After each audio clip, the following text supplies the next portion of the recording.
How the sly gnome and his half-orc Steed killed everything. Literally.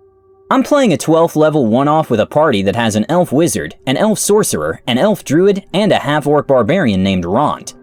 Of course, the elves are all buddy-buddy with each other. The pansies that elves are kit themselves out for ranged combat and in the process make fun of Ront. In classic barbarian fashion, Ront has god-tier combat stats, but isn't that bright or good-looking. I decided that the orc bro needs a pal, so I rolled Durkee Tinker Tank Ironfoot, the rock gnome fighter. Durkee always wanted to be a knight, but was raised in a family of tinker gnomes and ran away to be a knight because being a tinkerer sounded dumb. Why would anyone want to sit in a hole all day tinkering when you could be out saving the world? So, before he fled his home, Durkee slowly cobbled together a suit of tinker armor that he hides his gadget and all of his clockwork devices in and refuses to disclose his skills or items to the party. Except for Ront. Durkee and Ront quickly befriend each other with their mutual dislike of the elves. And besides, every big guy needs a tiny friend. The party is called to action by an elven kingdom that is having issues with a demon cult. They begin investigating all over the place for leads. Well, at least the elves are. Ront isn't allowed to go anywhere because of institutionalized racism. Durkee gets a pass because he's a fae as well. He decides to get his weapons silvered because screw demons. Durkee attempts to look for a blacksmith when he and Ront are stopped by guards. Durkee tells the guards that he's not going anywhere without his orc buddy. So, the guards respond by telling him he won't be going anywhere. Durkee has a bit of an authority problem, struts off with Ront, and tells them over his shoulder that they can bite his tiny metal ass. Enraged, the guards attempt to place them under arrest. Attempt? Ront scoops up Durkee and makes a run for it. Durkee is doing his best bard impersonation, hurling insults at the guards as he's being carried away. Ront sprints around a corner and pauses to catch his breath and allow Durkee to come up with a plan. After all, Ront isn't exactly the brains of the operation. With a sinister grin, Durkee motions for Ront to get low so he can tell him the plan that has just hatched in his mind.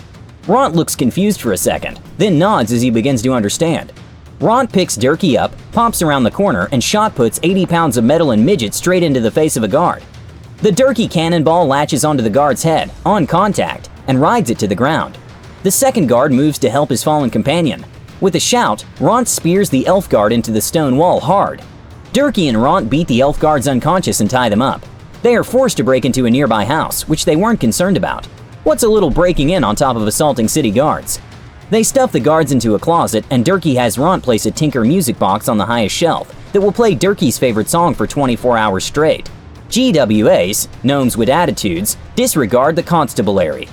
With the guards taken care of, the pair has the freedom to move about the city unhindered. So, they return to their quest of getting their equipment blinged out in silver. The elf blacksmith has an issue with doing any kind of work for a half-orc, but after some brief negotiating and threats of terrible violence, the blacksmith has a change of racist heart. Ready to fight demons, they regroup with the elves, who did manage to contribute by finding out where the party needed to go. The party makes their way into the forest that lies just outside of the city. Gnarled black trees with twisted limbs stretch over the narrow winding path. Dense fog allows them to only see a few feet in front of their faces. The cowardly elves put Durkee and Ront on point. Due to Durkee's limited height and limited vision because of the dense fog, he clambers up Ront's back and rides on his shoulders. Ront doesn't mind. Durkee's weight is imperceptible to him, like most things. The smell of sulfur and smoke tickle at Durkee's nose. From his half-orc perch, Durkee spots the origin of the rotten egg smell. Hellhounds! We have the advantage of knowing where they are. Let's use our superior stealth to flank them and catch them unawares, suggested one of the cowardly elves. Durkee couldn't tell which one said it because he wasn't listening. He already had a plan. Durkee presses a small hidden button on the breastplate of his armor. Two sharp hisses and twin blasts of air erupt from the shoulders of the armor as it begins to transform. Two long metal lances begin to take shape. Metal twists, spins, and clicks as Durkee's fingers grasp the fully formed twin lances. You see, Durkee couldn't afford a mount when he was younger, so he just rode around on his friend's shoulders. He refused to dismount in battle and quickly became a master of shoulder-top warfare. He wasn't just a fighter, he's a cavalier with alert, mounted combatant, dual-wielder, and tough. This combined with his friend Ront's endless pursuit of being the fastest half-orc alive meant his sturdy green mount had mobile, charger, and great weapon master to boot. Durkee gives up his place in the initiative order to go directly after Ront. They release a terrifying and less terrifying war cry. Guess which did which, as they charge through the forest directly into the pack of hellhounds. Ront's long, powerful strides consume the terrain, clearing 100 feet in seconds. The hellhounds don't even have time to react, as the first one takes a lance and glaive directly to its disfigured snout. Durkee unleashes a flurry of lance blows, each one piercing the Hellhound's thick black hide. It dies with barely a whimper. They move on to the next Hellhound and repeat the same process with brutal precision. Every round, some poor soul becomes the target of a stupid fast orc and a really pissed off pile of metal. Ront can use reckless attack every turn, since Durkee can redirect attacks against his mount to himself. The wolf aspect makes it so Durkee never needs to worry about disadvantage from being too close with a lance. Durkee is the ultimate rider. Ront is the perfect steed. Together, they have become death. They are a tornado of steel and slaughter. They cut through the rest of the Hellhounds while the elves run around shooting from a distance. Pansies. The party continues through the woods, Ront and Durkee at the front cutting through every demon, hellhound, and creature that gets in their way. They leave a trail of corpses behind them that is so easy enough to follow that even the elves manage not to get lost. Durkee had taken a few hits, but he refused to leave Ront's shoulders, but he builds a harness just in case. At the heart of the twisted forest, they find a demonic altar. Void of any guards, they sneak their way inside unnoticed. A group of drow stand around a large glyph carved into the stone. Their chanting is becoming feverish and desperate. The glyph pulses with red light, the intensity growing in tandem with the drow cultists chanting. The chant becomes a shout as waves of energy pour out the glowing glyph like a beating heart. Durkee shields his eyes from the burst of light, and as his eyes adjust, he can see something clawing its way out of the glowing glyph. An Arrhenius. It barely acknowledges the drow cultists that have fallen to their knees, prostrating themselves before the demon.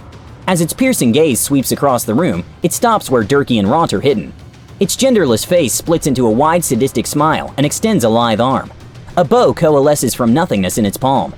Ront doesn't give the demon an opportunity to summon an arrow to go with its magic bow. He charges the entire distance and tackles the demon to the stone floor. Durkee, with advantage, unleashes a barrage of lance attacks with deadly accuracy. The demon manages to slip out from underneath Ront and get to its feet. The elves hurl spells at the demon that have absolutely no effect against it because of its high resistance. Ront grabs the demon and grapples it back down to the floor. It doesn't stand a chance against the duo. They absolutely massacre the demon in 4 rounds. The elves did manage to help by killing some of the cultists, while Durkee and Ront were being actual heroes. With the demon dead, they finish off the remaining cultists and take everything that isn't nailed down or tacky drow ornaments. The elves for the first time actually have a good idea. They want the altar destroyed completely. Durkee rigs the temple to blow with a mixture of explosives and magic, in the process forgetting that they were still in a forest, and maybe starting a major fire could have repercussions. They barely manage to outrun the blazing wall of fire that rapidly consumes the forest that is made up of primarily dead trees and tinder. The group finds a cave and takes shelter from the inferno raging outside.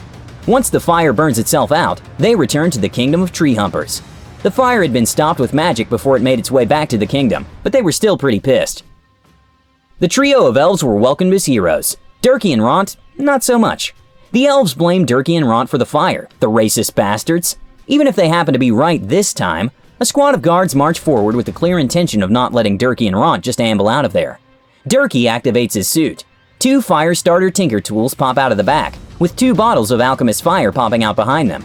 Ront does his best burnout impression while Durkee waves goodbye as they tear out of there to the satisfyingly dumbfounded looks on all the elves' faces.